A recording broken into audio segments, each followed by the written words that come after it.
The Global Smartphone Shipment Forecast 2023 are predicted to decline 6% to 1.15 billion units, the lowest in the decade.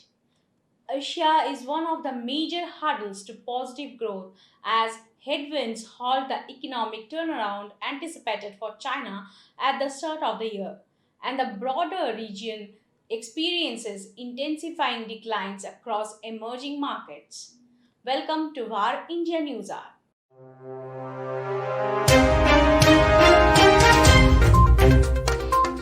Despite the decline in shipments, the smartphone market is still expected to grow in value in 2023.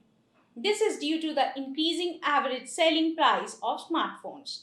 The decline in smartphone shipments is a sign of the maturing smartphone market. The market is no longer growing at the same pace as it did in the past, but it is still a large and profitable market. The statistic says North America continues to be a major drag on global recovery, with a disappointing one half setting it up for double digit full year declines. Despite strength in the jobs market and inflation falling, consumers are hesitant to upgrade their devices, pushing replacement rates for the US and globally to record highs.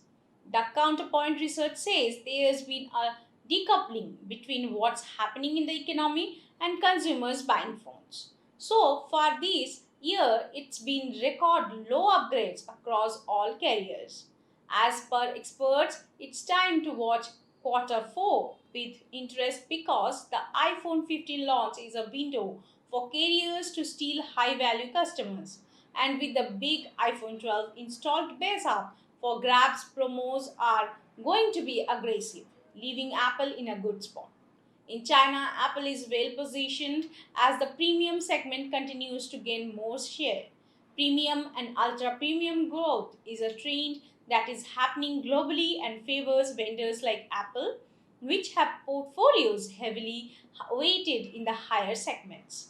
Going forward, the year 2023 could mark the start of a new era for Apple as a resilient premium market and strong showing in the US could help it become number one globally in terms of annual shipments for the first time ever. It's the closest Apple's been to the top spot.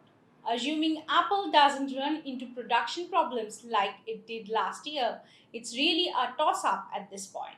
The smartphone market is constantly evolving and it will be interesting to see how it changes in the years to come. Let's look into today's headlines. Meta attempts to prevent privacy breach penalty in Norway court. Meta Platforms is going to ask a court in Norway to stop a fine which was imposed by the country's data regulator for breaching users' privacy, in a case that could have wider European implications.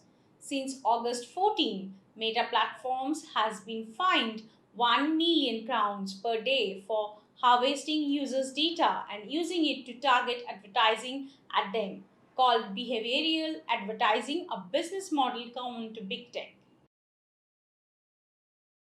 Google Chrome to alert users as malicious extensions are added. In the Chrome browser, Google is testing a new feature that will alert users when an installed extension has been deleted from the Chrome Web Store, which is typically a sign that it contains malware. The Chrome Web Store is constantly updated with unwanted browser add-ons that are marketed through pop-up and redirect advertising. These extensions are produced by swindling businesses and threat actors who employ them to inject adverts, monitor users' search histories, reroute them to affiliated websites, or in more extreme situations, steal Gmail emails and Facebook accounts. BYJU'S senior VP Cherian Thomas departs to become CEO of Impending. Cherian Thomas, Senior Vice President at BYJU'S, left the company and is now the CEO of Impending Inc. The company created apps like Heads Up, Clear, Classics, etc. As CEO of Impending, Thomas, who has a strong track record in consumer digital startups, will concentrate on expanding and scaling the product portfolio while bolstering and expanding a worldwide talent pool. US judge finds AI generated art ineligible for copyright.